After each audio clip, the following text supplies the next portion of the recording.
But I took this action early. And so the story in the New York Times was a total fake. It's a fake newspaper, and they write fake stories. And someday, hopefully in 5 years when I'm not here, those papers are all going out of business because nobody's going to want to read them. But now they like them because they write about me. Now, with that, I have a couple of we have a few clips that we're just going to put up. We could turn the lights a little bit lower. I think you'll find them interesting. And then we'll answer some questions. I'll ask you some questions because you're so guilty, but forget it. But most importantly, we're going to get back onto the reason we're here, which is the success we're having. Okay? Please, you could put it on. Thank you. People should be more concerned right now with the flu in this country. A lot of people are concerned about the coronavirus because they're hearing a lot of news about it right now. But the reality is, comparing it to the flu, for example, it's not even close to being at that stage. What if it is worse? Is this a moment where maybe countries put politics aside, a little bit of pride aside, and do we have U.S. officials, should U.S. professionals such as yourself get involved? How worried should Americans be about coronavirus? Coronavirus is not going to cause a major issue in the United States.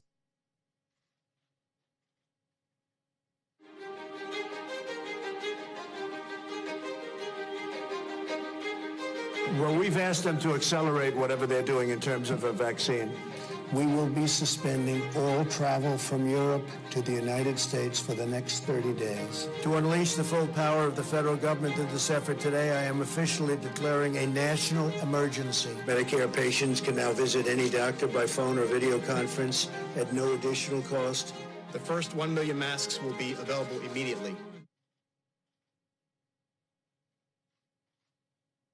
As there were more cases, and it was clear that it was spreading out of China, where it originated, the president took this move that he was widely criticized for by Democrats and even some Republicans at the time, which was he halted a number of flights from China into the U.S. The idea was to halt the spread of the disease, keep transmissions to a minimum. He was accused of xenophobia. He was accused of making a racist move. At the end of the day, it was probably effective because it did actually take a pretty aggressive measure against the spread of the virus.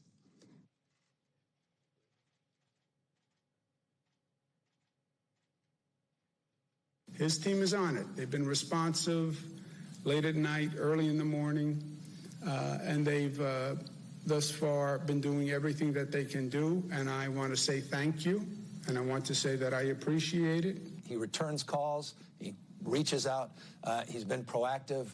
We got that Mercy ship down here in Los Angeles. That was directly because he sent it down here. 2,000 medical units came to the state of California, these FMS, these field medical stations, and that's been very, very helpful. The president has been outstanding through all this. The vice president's been outstanding. Members of the coronavirus task force, very responsive. We had asked if we could have, New Jersey could have access to a piece of the beds that are on the USNS Comfort, and the president came back, called me a short few minutes before I walked in here to say indeed they would grant that to New Jersey. So that's a big step for us in addition to all the other capacity.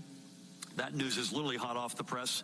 And I thank the president and vice president who are on the call together. President Trump approved Arizona's request for a presidential major disaster declaration.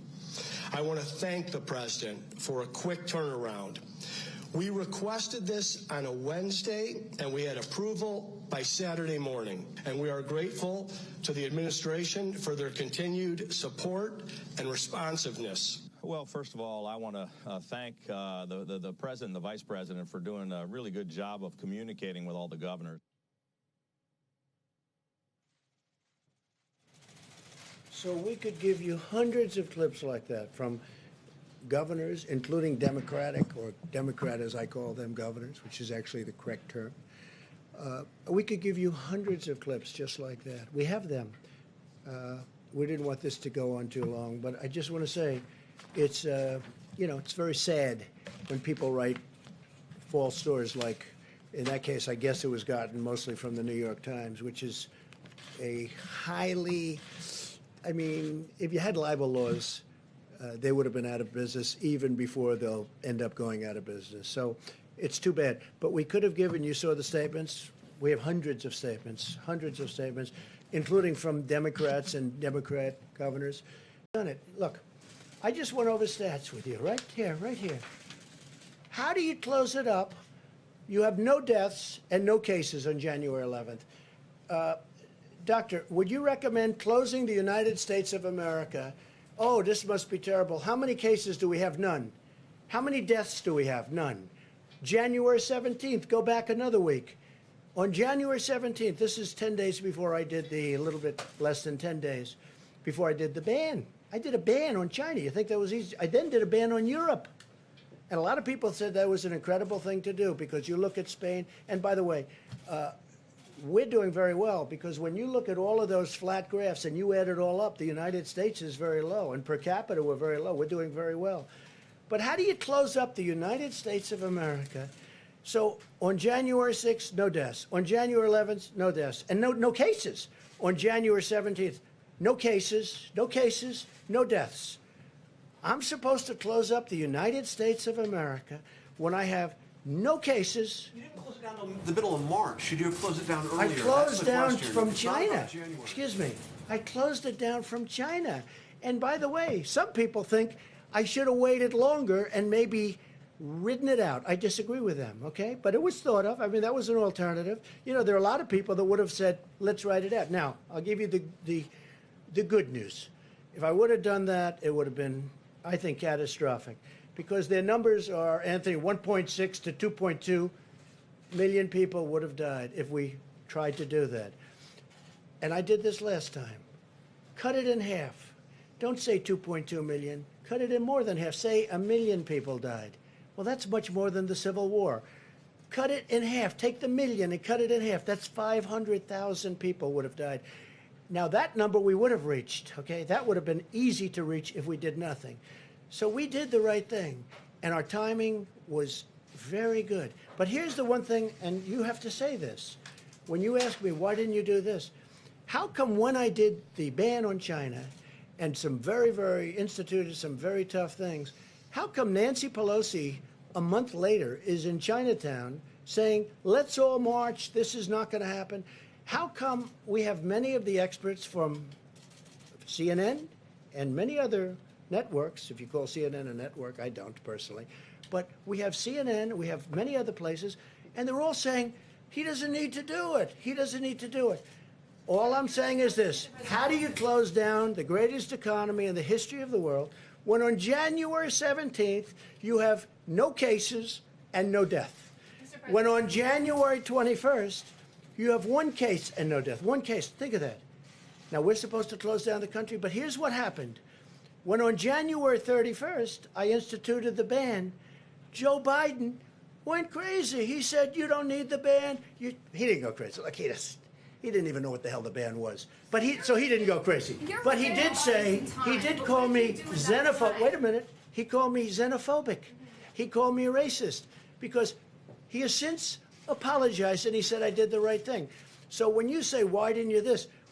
Every Democrat thought I made a mistake when I did it. I saved tens of thousands, maybe hundreds of thousands of lives by putting it in. That you bought, the argument is that you bought yourself some time. You didn't use it to prepare hospitals. You didn't use it to ramp up testing. Right now, nearly 20 million people disgraceful. are unemployed. It's so disgraceful the way you said it. Let me just listen. I just went over it. I just went over it. In an unprecedented crisis. Nobody thought we should do it, and when I did it. But what did you do with the time that you bought? You know the we month did. Of February. You know what we did. Was a gap. What do you do? Month of February. What do you do when you have no case in the whole United States? You had cases when you excuse me, you reported it. 0 cases, 0 deaths on January 17th. February, the entire January. month of I said in January. Your video January. has a complete gap. On January 30th. What did your administration do in February with the time that your travel ban bought A lot. What? A lot. And in fact, we'll give you a list. What we did, in fact, part of it was up there. We did a lot. Look. You know you're a fake. You know that. Your whole network, the way you cover it, is fake. And most of you, and not all of you, but the people are wise to you. That's why you have a lower approval rating than you've ever had before, times probably 3. What do you believe And when you ask me that unemployed, question, tens of thousands let me of ask you people this: dead, why did Biden apologize? Why did he write a letter of apology? right now care No, about that's why very Joe Biden important. didn't apologize Why to did you, the sir? Democrats think that I acted too quickly? You know why? Because they really thought that I acted too quickly. We have done a great job. Now, I could have kept it open. And I could have done what some countries are doing. They're getting beat up pretty badly. I could have kept it open. I thought of keeping it open because nobody's ever heard of closing down a country, let alone the United States of America. But if I would have done that, we would have had hundreds of thousands of people that would right now be dead. We've done this right, and we really have done this right. The problem is the press doesn't cover it the way it should be. Go ahead. One more question, Steve. Go ahead. There's a debate over what authority you have to order the country reopened. What authority do you have? Well, I have the ultimate authority, but we're going to get into that in a minute. We're going to just finish this up. We're going to tell you about other things that we've done right. But I will say this. Had we said, let's just keep going and let's not do a closing, whether it's 2.2 that they at one point predicted as an outside or 1.6 at a lower number,